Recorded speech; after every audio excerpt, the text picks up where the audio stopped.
اعوذ باللہ من الشیطان الرجیم بسم اللہ الرحمن الرحیم۔ معزز خواتین و حضرات، آج ہم آپ کے سامنے حضرت آدم علیہ السلام کے دو بیٹوں حابیل اور قابیل کا واقعہ ذکر کریں گے۔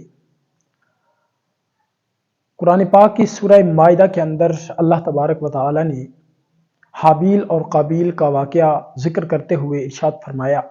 وَاتْلُ عَلَيْهِمْ نَبَأَ ابْنَيْ آدَمَ بِالْحَقِّ، کہ اے محمد صلی اللہ علیہ وسلم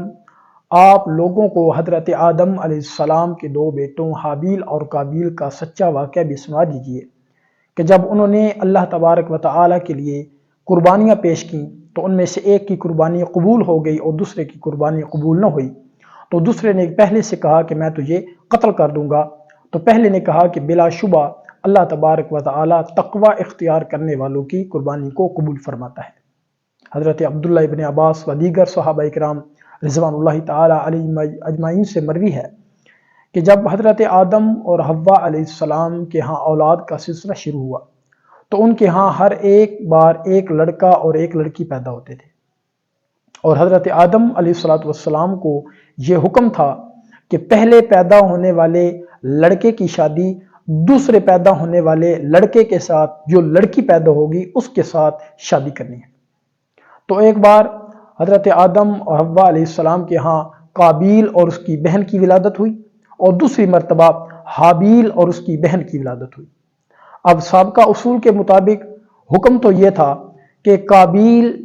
کی شادی حابیل کی بہن کے ساتھ ہونی تھی اور حابیل کی شادی قابیل کی بہن کے ساتھ ہونی تھی، لیکن اتفاقی طور پر جو قابیل کی بہن تھی وہ حابیل کی بہن سے زیادہ خوبصورت تھی، تو قابیل نے یہ ارادہ کیا کہ وہ بجائے اس کے کہ حابیل کی بہن سے شادی کرے، اس نے کہا کہ میں اپنی ہی بہن سے شادی کروں گا۔ تو حضرت آدم علیہ السلام نے اس کو منع فرمایا کہ اس طرح نہ کرو، بلکہ جس طرح اللہ تبارک و تعالیٰ کا حکم ہے اسی طرح تم حابیل کی بہن سے شادی کر لو۔ تو قابیل نے کہا کہ میں اس سے شادی نہیں کروں گا، تو قابیل نے اصرار کیا کہ وہ خود اپنی ہی بہن سے شادی کر لے۔ تو حضرت آدم علیہ السلام نے ان کے اس مسئلے کا حل نکالا اور فرمایا کہ تم دونوں اللہ تبارک و تعالیٰ کے سامنے اپنی قربانیاں پیش کرو، جس کی قربانی قبول ہو گئی وہی حق پر ہوگا۔ تو جو حابیل تھا وہ بکریوں کا کام کرتا تھا، بکریاں چراتا تھا، تو حابیل نے ایک عمدہ اور موٹی تازی بکری جو ہے وہ اللہ تبارک و تعالیٰ کے سامنے قربانی کے لیے پیش کی، اور قابیل جو تھا وہ غلے کا کام کرتا تھا، کھیتی باڑی کا، اس نے گھٹیا قسم کی گندم جو ہے وہ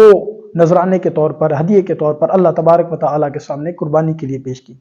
تو ان دونوں نے میدان کے اندر اپنی اپنی قربانیاں رکھ دی، تو آسمان سے آگ آئی اور حابیل کی جو قربانی تھی، عمدہ اور موٹا تازہ جو بکری تھی، اس کو جو ہے وہ آگ کھا گئی، جو حابیل کے قربانی کے قبول ہونے کی علامت تھی، اور قابیل کی قربانی جو گھٹیا قسم کا اس نے بیکار قسم کا غلہ رکھا تھا، گندم رکھی تھی، وہ آگ نے نہ کھائی، تو معلوم ہوا کہ حابیل کی قربانی قبول ہو گئی اور قابیل کی قربانی قبول نہ ہوئی۔ تو اس پر قابیل کو جو ہے وہ غصہ آ گیا، اس نے اپنے بھائی حابیل کو قتل کر دیا۔ تو جب اس نے حابیل کو قتل کر دیا تو اب وہ کھلے میدان کے اندر اپنے بھائی حابیل کی لاش کو لے کر بیٹھا ہے، کیونکہ اس وقت تک جو ہے وہ مردے کو دفنانے کا کوئی حکم نہیں ہوا تھا کہ کس طرح مردے کو دفنانا ہے۔ تو اللہ تبارک و تعالیٰ کے حکم سے دو کوے زمین پر آئے، اور ان میں سے ایک کوے نے دوسرے کوے کو مارا،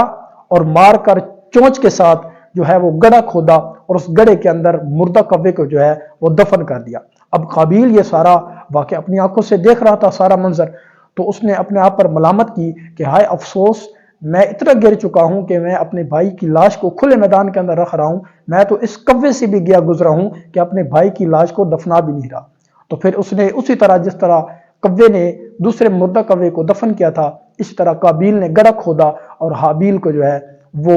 قبر کے اندر دفن کر دیا۔ تو حضور اکرم صلی اللہ تعالی علیہ وسلم نے ارشاد فرمایا کہ سب سے پہلے جو ہے وہ ریت جو ہے وہ قتل کا جو طریقہ چلا، قتل کی جو رسم چلی وہ قابیل سے چلی، اور حدیث مبارکہ کے اندر آتا ہے کہ آپ صلی اللہ تعالی علیہ وسلم نے ارشاد فرمایا کہ اب قیامت تک جتنے بھی ناحق لوگ قتل ہوں گے ان کے قتل کا ایک حصے کا جو گناہ ہے وہ قابیل کے حصے میں جائے گا، کیونکہ سب سے پہلے جو قتل کی ریت ہے، رسم ہے، وہ قابیل نے شروع کی تھی۔